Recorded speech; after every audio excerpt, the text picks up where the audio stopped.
All right, let's consider the difference between compound and mixture. I'm going to present this in a tabular form and make explanation as possible as we can and as fast as we can as well.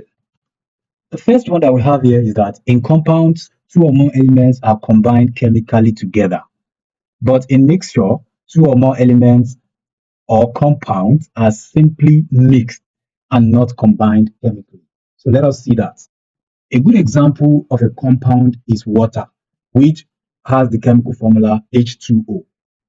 Now, water is made up of hydrogen and oxygen, and these two elements are combined chemically together, such that two atoms of hydrogen combines with one atom of oxygen to form one molecule of water. So this is a chemical combination. So both hydrogen and oxygen are not simply mixed together. They are combined chemically, and they can be easily separated by ordinary physical means. Whereas in mixture, this doesn't happen. Chemical combination does not happen. We only mix together simply. For example, solution of salt in water is a mixture. So the solution of salt and water is what we call saline water. So this combination is just a simple mixture. It's not a chemical combination. So this cannot be represented by chemical formula. So that's why a mixture is containing two or more constituents. Like one of the constituents is water, which is a compound, and salt is also another constituent of it, which is a compound as well. This cannot be represented by chemical formula because it's not a chemical combination. It's just a direct or physical mixture, which can be separated by a separation technique called evaporation to dry. So this is one of the differences between compound and mixture, such that in every compound, two or more elements combine together chemically, while in mixture, two or more elements or compound combine together physically without chemical combination. So let's see another difference between compound and mixture. Now, this is the second difference. In compound, elements are present in fixed ratio by mass, and this ratio cannot be changed. While in mixture, constituents are not present in fixed ratio. The ratio can vary. So take for instance, in water, for instance, H2O, this is water molecule. So we can see that we have two atoms of hydrogen combining with one atom of chlorine, and the ratio is 2 to 1. This ratio cannot be changed. So we cannot have it in other ways. So this is the only way we can have it. But on the other hand, the constituent of mixture can be mixed in any way we wish. For example, the solution of sodium chloride in water. At times, we can have more salt than the water, or we have more water than the salt. So the composition is not definite. We can mix them in any proportion. So that's why mixture is different from compound. Let's see another difference between compound and mixture. So another difference is that compounds are always homogeneous. That is, they have the same composition throughout, while mixture may be either homogeneous or heterogeneous in nature. How do we explain this? Homogeneous substance means that all the composition are evenly distributed throughout. Take water, for instance, which is an example of a compound. Now consider this glass of water. If you look at the water inside it, pure water, it always has homogeneous combination. That is, it always has homogeneous distribution of its constituents. Both the hydrogen and the oxygen that make up water molecule, they are evenly distributed throughout. There is no part of the water that you see that it has more of hydrogen and the other part you have more of oxygen. It doesn't happen like that. So it is always homogeneous. You cannot see that the hydrogen will now settle down somewhere while oxygen will also settle down somewhere. Everything is the same. We can't even identify the hydrogen from the oxygen. Everything is mixed together evenly. While on the other hand, mixture can have this nature of homogeneity or at times heterogeneity. Take for instance, example of homogeneous mixture. Example of homogeneous mixture is the solution of salt in water, just like we have it here. After the mixture, the salt will be evenly distributed to every part of the water, such that when we taste the salt, when we taste the solution at every part, it will give the same taste because the salt which is the solute is evenly distributed throughout the entire mixture. So the salt will not even appear in the water. It will be as if there is no salt inside until we taste it. Similarly, for some other mixture too, always like this. It always has homogeneous mixture like this. But there are some other mixture that do not have homogeneous mixture like this. A good example of that is muddy water.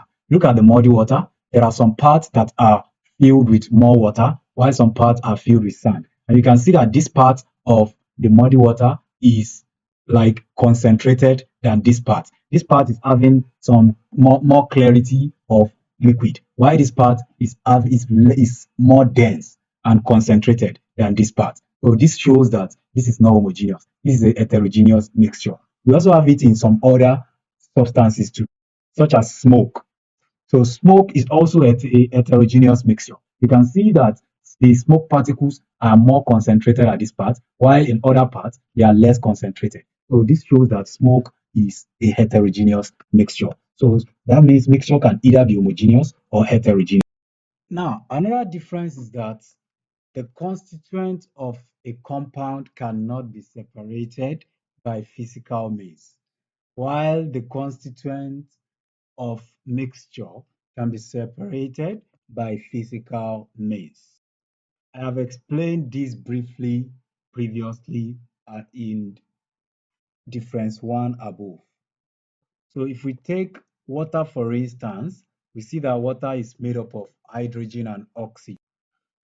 So these two elements, hydrogen and oxygen, have been mixed together. They have been combined together.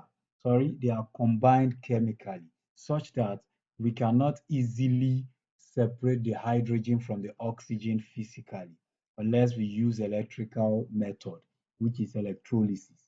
So, but all the physical separation techniques will fail. We cannot easily separate them like that.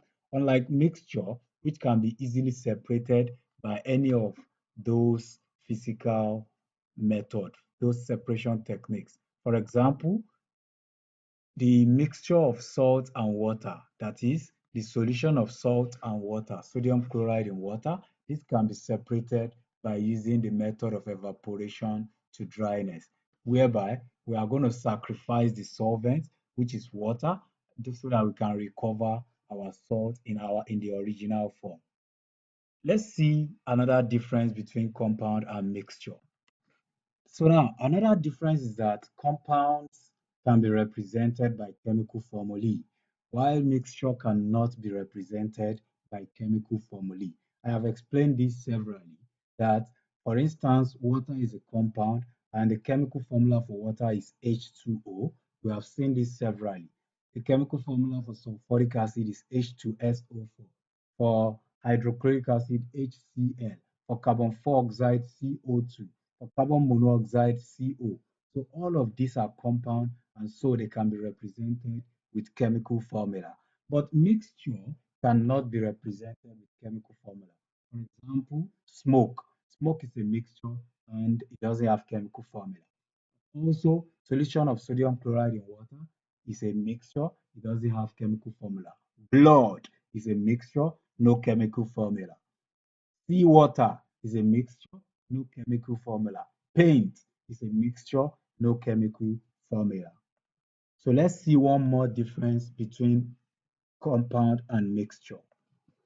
Another difference is that the constituents of a compound lose their identity, while the constituents of a mixture do not lose their identity.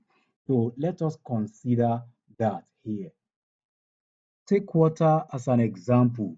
Water is made up of H2O, that's hydrogen and oxygen. So when both the hydrogen and oxygen combine, hydrogen is a gas and oxygen is also a gas. So hydrogen is a gas and oxygen is also a gas. So they combine together to form a liquid. Two gases form a liquid. Now this equation is not balanced. We have to balance it by adding 2 here and also 2 here. And so this equation is balanced.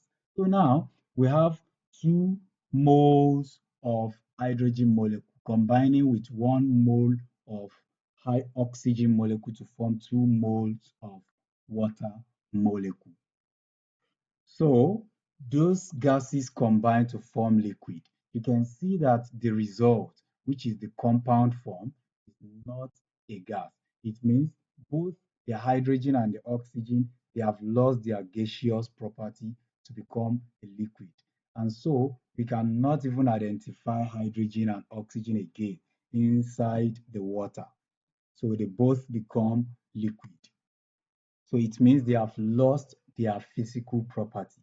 But on the other hand, in a mixture, oh, this is how it happens for all compounds. But in a mixture, this doesn't really happen like that. Take, for instance, take air, for instance. Air is a mixture of gases. In the air, we have the following gases. So air is a mixture of gases. The first one is nitrogen gas, which is N2, which covers the greatest percentage. Then we have the oxygen gas, which is O2, so which also cover higher percentage.